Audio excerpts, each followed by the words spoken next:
আচ্ছা, তো তোমরা মর্নিং শিফটের প্রশ্নটা একটু দেখে নাও। কনস্টিটিউশনস ভ্যালুর প্রশ্নটা অনেকটা ট্রিকি এসছে, ট্রিকি মানে অনেকটাই ঘুরিয়ে এসছে। তুমি যদি না বোঝো তাহলে লিখতে পারবে না, ঠিক আছে? মানে প্রশ্নটা ইজি এসছে, বাট একটু ঘুরিয়ে এসছে।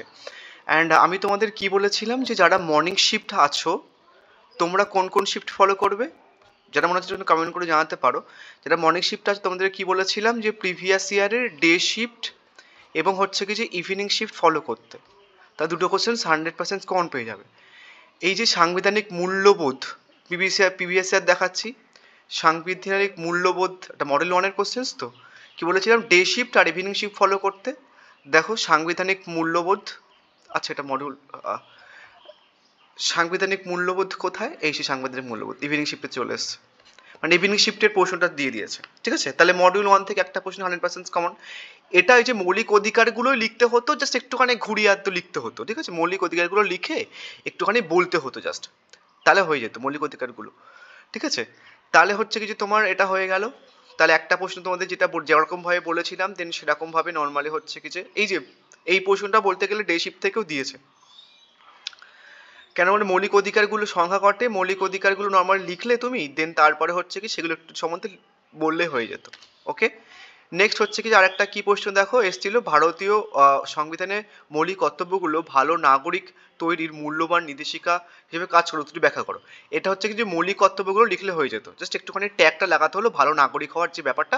আদারওয়াইজ তুমি মৌলিক কর্তব্যগুলো লিখে কনক্লুশন দিলে হয়ে যেত। বুঝে গেছে? তাহলে এটাও কমন ছিল, এটাও কমন ছিল, এবং এটাও কমন ছিল। এবার দেখো ভারতের সংবিধানে প্রদত্ত মৌলিক কর্তব্যের আইনগত মর্যাদা। তো তোমাকে আমি কি বলেছিলাম যে প্রিভিয়াস ইয়ারের দুটো মানে হচ্ছে কি যে যারা মর্নিং শিফট আছে তোমরা কি করবে, ডে শিফট এবং ইভিনিং শিফট ফলো করবে। তাহলে তোমরা এই জিনিসটা আমার কথাটা শুনে তাহলে এই প্রশ্নটা হুবহু কমন পেয়েছো। মানে ভারতের সংবিধানের সাংবিধানিক মূল্যবোধের উপর টিকা লেখো, ঠিক আছে? নেক্সট হচ্ছে কি যে এবার মডিউল টু থেকে দেয় একটা প্রশ্ন, সেম হুবহু কমন। এই প্রশ্নটা দেখো মডিউল টু এর প্রশ্নগুলো দেখে নাও। মডিউল টু হচ্ছে কি যেটা কি প্রশ্নটা রয়েছে, ভারতীয় সংবিধানে প্রদত্ত মৌলিক কর্তব্যের আইনগত মর্যাদা। মডিউল টু, এটা হচ্ছে কি মডিউল টু এর প্রশ্ন, প্রিভিয়াস ইয়ার মৌলিক কর্তব্যের আইনগত মর্যাদা ডে শিফট থেকে দিয়েছে। তাহলে একটা প্রশ্ন হুবাহু প্রিভিয়াস ইয়ার মডিউল ওয়ান থেকে ইভিনিং শিফট থেকে দিয়েছে, একটা প্রশ্ন হুবাহু মডিউল টু থেকে ডে শিফট থেকে দিয়েছে প্রিভিয়াস ইয়ারের কোশ্চেন্স।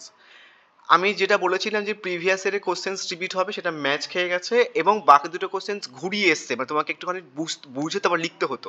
তোমাকে মৌলিক কর্তব্যগুলো লিখতে হতো, মৌলিক অধিকারগুলো লিখতে হতো, দেন তার ব্যাপারে একটুখানি ছোট্ট জাস্ট একটুখানি ক্যালকুলেশন দিতে হয়ে যেত। আদারওয়াইজ লেখার সময় একটু বলতে হতো ওই ব্যাপারটা, আদারওয়াইজ কিন্তু সেম। বুঝে গেছে?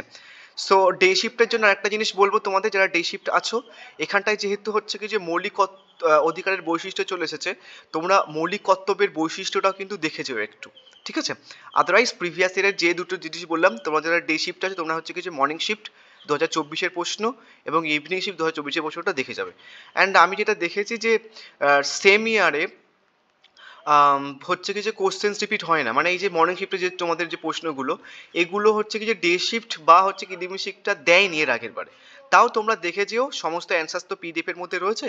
পিডিএফ হচ্ছে কি তোমরা হোয়াটসঅ্যাপ গ্রুপে পেয়ে যাবে, যারা এখনও পিডিএফ নাওনি এই ভিডিওর কমেন্ট বক্সে একটা হোয়াটসঅ্যাপ গ্রুপের লিঙ্ক আছে, সেখানটায় জয়েন হয়ে যাবে এবং জয়েন হওয়ার আগে সাবস্ক্রাইব করে নিও। So thank you. And exam কেমন হয়েছে জানিও, যেমনভাবে বলেছিলাম ফলো করলে কিন্তু তোমরা 25 নম্বরে দুটো মার্কস, মানে 25 হুবাহু কমন পেয়ে যেতে।